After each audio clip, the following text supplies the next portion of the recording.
There was something special about Scotland in the summer that made it one of his favorite places in the world. It was more than the rain and clouds and heavy mist that called Luca Ambrus here.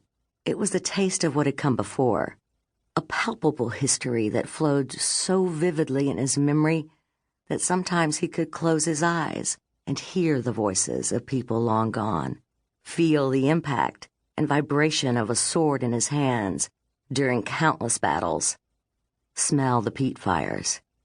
He'd actually been born in Greece. His olive skin gave away his Mediterranean heritage.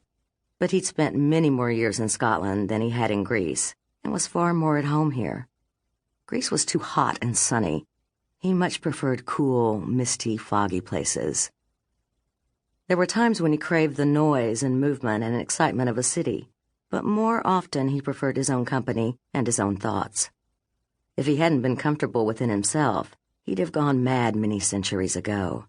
But he was comfortable and grounded, to use the current phrasing, so he was very content to pass days, weeks at a time without seeing another soul.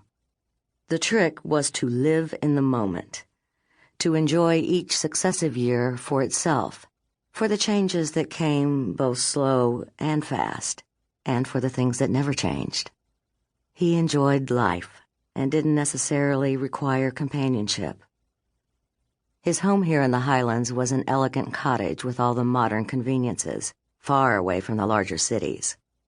He saw no need to sacrifice his comfort for solitude when he could have both. Once he'd have had to choose between them, but no longer. Times changed.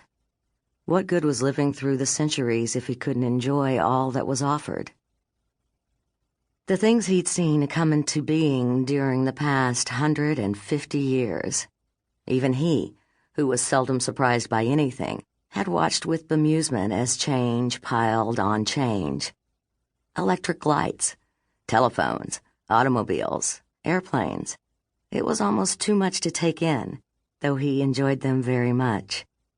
He loved movies and television, the travel, the thrill of driving a fast car, or getting on a plane and a few hours later being thousands of miles away.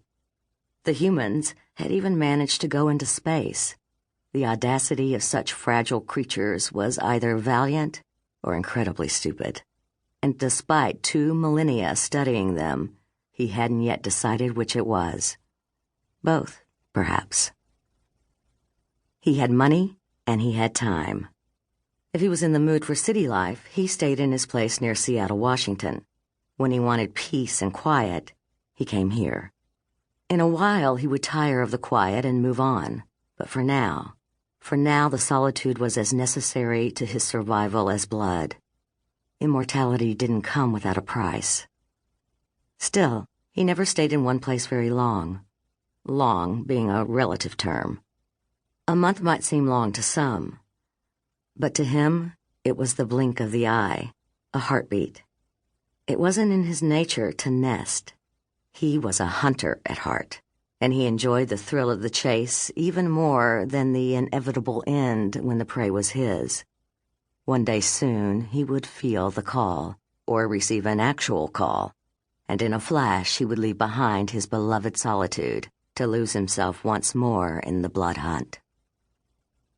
When twilight came, Luca left his cottage and walked out into the cool, fresh air. This was the time of day he liked best, when the fading light and gathering darkness accentuated the aloneness he sometimes craved, as if it were as tangible as the earth he walked upon. He took a course that led him through a fragrant meadow, with the craggy mountains looming over him and deepening the shadows. His boots cut slowly through the tall grass. There was no hurry in his movements, no need beyond the moment. He was old enough that he no longer had to feed very often, unless he was burning a lot of energy, which allowed him to escape from the world for days, even weeks at a time.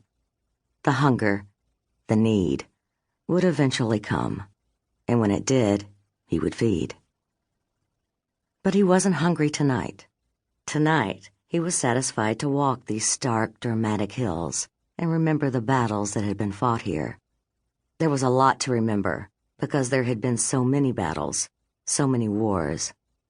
Easily destroyed or not, His human fellow warriors had thrown themselves into war with such complete lack of caution that he could only marvel.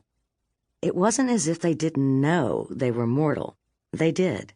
And still they fought, often long past the point where sanity or common sense should have kicked in.